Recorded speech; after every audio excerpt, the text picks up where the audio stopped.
बैसाख का पावन पवित्र महीना शुरू हो गया है। इस महीने में तुलसी का उपाय भाग्य की रेखाओं को प्रबल कर देता है। आप जानते होंगे बैसाख का महीना श्री हरि विष्णु को समर्पित है और साथ ही त्रिदेवों की पूजा की जाती है। श्री हरि विष्णु के साथ साथ महादेव और ब्रह्मा जी की ऐसी मान्यता है। अगर तुलसी का यह उपाय कर लिया जाए ना तो भाग्य की रेखाओं को प्रबल होने से कोई नहीं रोक सकता है। खासतौर पर गुरुवार का दिन जो कि श्री हरि विष्णु को समर्पित है, देवगुरु बृहस्पति को समर्पित है। बैसाख महीने में अगर तुलसी का यह नियम आप बना लेते हैं ना अपने घर पर, तो शास्त्रों में वर्णित है आपके जीवन में विवाह, संतान, रोग, कर्ज, धन संपदा की परेशानी अगर चल रही है ना, आप बैसाख स्नान नहीं कर पाते हैं, कोई विशेष नियम नहीं ले पाते हैं, तो तुलसी का उपाय आपको बहुत अधिक सुख देगा। भले ही आप किसी भी दिन करें, परंतु गुरुवार का दिन श्रेष्ठ दिनों में से जाना जाता है।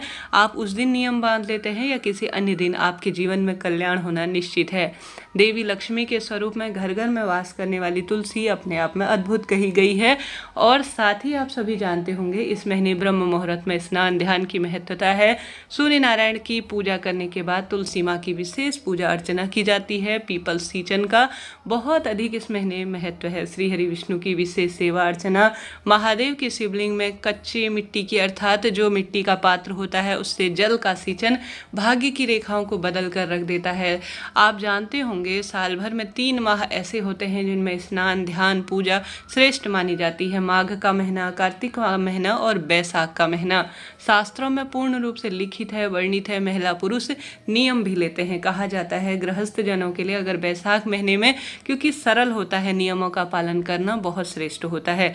माघ और कार्तिक महीने में सर्दियां चरम सीमा पर होती हैं तो नियम पूर्ति में कठिनाई होती है। इसलिए शास्त्रों में कहा गया है गृहस्थ जनों के लिए ध्यान जप तप के लिए बैसाख का महीना निर्धारित किया गया है। अगर संभव हो तो इस महीने आप सभी विशेष श्री हरि विष्णु महादेव के नाम मंत्रों का स्मरण करें, पीपल वृक्ष की विशेष पूजा करें, ब्रह्म मुहूर्त में उठकर जल सींचन करना, कच्चे दूध से सींचन करना भाग्य की रेखाओं को प्रबल करता है।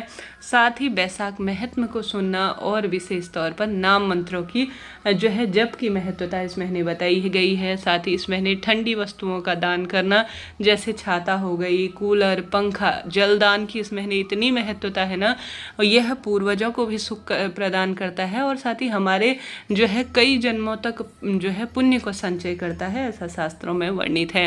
तो आप सभी को उपाय कैसे करना है, कब करना है, ध्यान से सुनिए।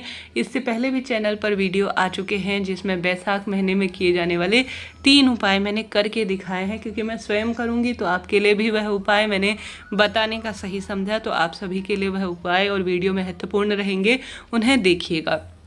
अब बात कर लेते हैं तुलसी के उपाय की।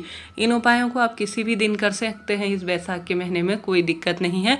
चाहे तो नियमबद्ध तरीके से रोज करें, चाहे तो किसी एक दिन करें, इच्छा आपकी है। ओम तुलसी देवे नमो नमः या ओम नमो भगवते वासुदेवाय महामंत्र का जाप करते हुए एक रविवार के दिन नहीं करना है, इस बात का ध्यान रखिए, और एकादशी के दिन यह उपाय नहीं करना है। अन्य दिनों आप सभी नियमित रूप से इस नियम को बांध लीजिए। गुरुजी कहते हैं, शास्त्रों में वर्णित है कि आप सभी को इस महीने जो तुलसी की पत्ती होती है ना, उनके शयन की व्यवस्था, अर्थात जो है श्री हरि विष्णु या लड्डू गोपाल के विग्रह स्वरूप है, अगर उनको शयन करा दिया जाए ना तुलसी के पत्ते में, तो श्री हरि विष्णु अपने आप को उस भक्त के लिए छोड़ देते हैं, पूरा वर्चस्व उसके लिए अपना जो है दान कर देते हैं, ऐसा शास्त्रों में वर्णित है। तो कोशिश करें इस महीने श्री हरि विष्णु के लिए जो शयन की आप जो है व्यवस्था करते हैं उसके नीचे जो है तुलसी के पत्ते अपनी मनोकामना कहते हुए जरूर से रखिएगा। साथ के साथ इस महीने तुलसी के वृक्ष की जो चंदन है, तुलसी के वृक्ष की जो जड़ है, उसका जो है चंदन आपको गंगा जल में घोल लेना है, पीस लेना है। जैसे कोई पत्थर होती है, शिला होती है, उसमें नियम बना लीजिए, क्योंकि गर्मी अपनी चरम सीमा पर होती है तो तुलसी की कोई भी वस्तु श्री हरि विष्णु को बहुत सुख देती है।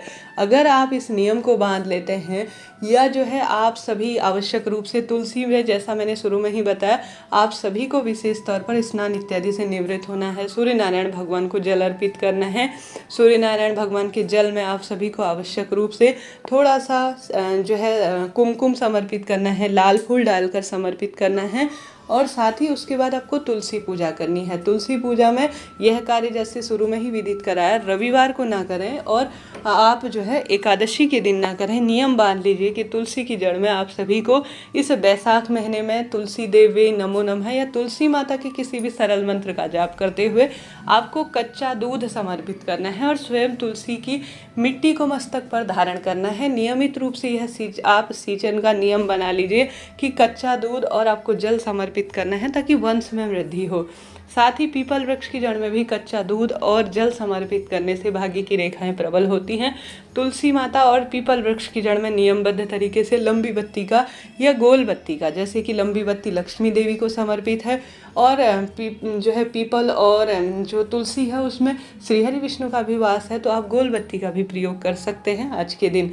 तो आप सभी को इस नियम को बांध लेना है कि आप रोज नियमबद्ध तरीके से तुलसी माँ और पीपल में यह उपाय करेंगे। साथ के साथ जैसा मैं शुरू में बता रही थी, तुलसी की लकड़ी की जो जड़ होती है ना, उसे आपको घिस लेना है किसी भी पत्थर में और उसका बना लेना है हरी चंदन। तुलसी की जड़ की लकड़ी को घिस लेते हैं, उसका हरी चंदन हमें प्राप्त हो जाता है। उससे आपको लड्डू गोपाल स्वरूप या घर के मंदिर में विराजमान श्रीहरि विष्णु के विग्रह स्वरूप या श्रीहरि विष्णु के मंदिर में जाकर तुलसी की लकड़ी का उनके शरीर पर लेपन करना है, उनके मस्तक पर लेपन करना है। गुरुजी कहते हैं आपके जीवन में श्रीहरि विष्णु आपको गले लगाएंगे और अपने आप में वह आपको पूरा अपना वर्चस्व सौंप देते हैं, ऐसा शास्त्रों में वर्णित है। उस भक्त का एहसान स्वरूप मानते हैं, ऐसी मान्यता है, जैसा कि पूर्ण रूप से बैसाख पुराण में भी अर्थात बैसाख महत्म में भी वर्णित है। तो आप सभी को जो है इन कार्यों को करना ही है। नियम बांध लीजिए, थोड़ा रोज जो है पत्थर पर आपको हरि चंदन श्रीहरि विष्णु का स्मरण करते हुए आपको उनका लगाना है। नहीं तो किसी विशेष दिन में भी कर देते हैं, जैसे एकादशी हो गया, गुरुवार हो गया, पूर्णमासी का दिन हो गया, तो भी आपकी भाग्य की रेखाएं नियमित रूप से प्रबल होंगी। तुलसी माता की आपको नियम रूप से जब आप जल चढ़ाएंगे, दीपक लगाएंगे, सुबह शाम दीपदान करना है, इस बात का ध्यान रखें।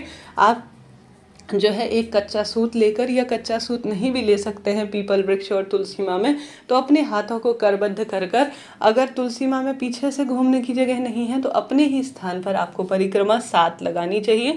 नहीं तो अगर पीपल वृक्ष और तुलसी में घूमने की स्थान है तो आप सभी को अपने सर पर पल्लू लेकर दोनों हाथों को करबद्ध कर कर आपको प्रभु का स्मरण करते हुए, नाम मंत्रों का स्मरण करते हुए आवश्यक रूप से परिक्रमा लगानी चाहिए, ऐसी मान्यता है। इससे शारीरिक बंधन छूटते हैं, रोग कट जाते हैं और जो है तमाम तरह की अलावला परिवार में कभी नहीं आती। तो इस नियम को बांध लीजिए इस पावन पवित्र बैसाख के महीने में। साथ के साथ इस बैसाख महीने में अगर तुलसी की जो है पत्तियों की या मंजरी को अगर श्रीहरि विष्णु के चरणों में समर्पित कर देते हैं या तुलसी की पत्ती और मंजरी की माला आप बनाकर श्रीहरि विष्णु के गले में पीले जो है धागे में पहना देते हैं ना, तो आपके भाग्य की रेखाओं को इस महीने प्रबल होने से दुनिया की कोई ताकत नहीं रोक सकती। इतना प्रबल व्याख्यान मिलता है इस महीने तुलसी सेवा और श्रीहरि विष्णु की पूजा का। तो आप नियम बांध लीजिए। साथ के साथ इस महीने जितना अधिक दान कर सकते हैं ठंडी वस्तुओं का करें। चिड़ियाओं के लिए पानी रखें, उनके लिए खाने पीने की व्यवस्था करें, जैसे दाना इत्यादि। आने जाने वाले राहगीरों के लिए आप जल का दान करते हैं। आपने देखा होगा कई व्यक्ति करते भी हैं।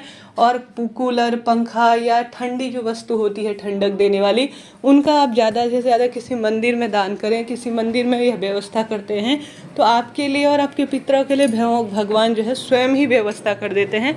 आपको किसी भी स्वरूप में इन चीज़ों को मांगने की आवश्यकता नहीं पड़ती है। साथ ही इस महीने आपको नियम बना लेना है कि महादेव के शिवलिंग में आप मिट्टी के पात्र से, जैसे भले ही आपके पास मिट्टी का जो है कोई मटका हो, घड़ा हो या आपके पास एक दीपक ही हो, रात भर उस पानी को आपको रख देना है, वह ठंडा हो जाएगा। अब सुबह उठकर आपको महादेव के शिवलिंग में मिट्टी के घड़े की जो है पानी है उसका जल शिवलिंग पर पूर्ण रूप से समर्पित करना है। फिर देखिए आपके जीवन में बदलाव ही आएगा किसी न किसी स्वरूप में। आप जो है इस महीने व्रतों का नियम नहीं ले सकते, इस महीने परिक्रमा का नियम नहीं ले सकते, इस महीने दान पुण्य का नियम नहीं ले सकते, इस महीने आप स्नान ध्यान का नहीं ले सकते हैं। तो मात्र तुलसी और महादेव का यह उपाय कर लेते हैं ना, तो भी आपके जीवन में असीम कृपा इससे प्राप्त होती है।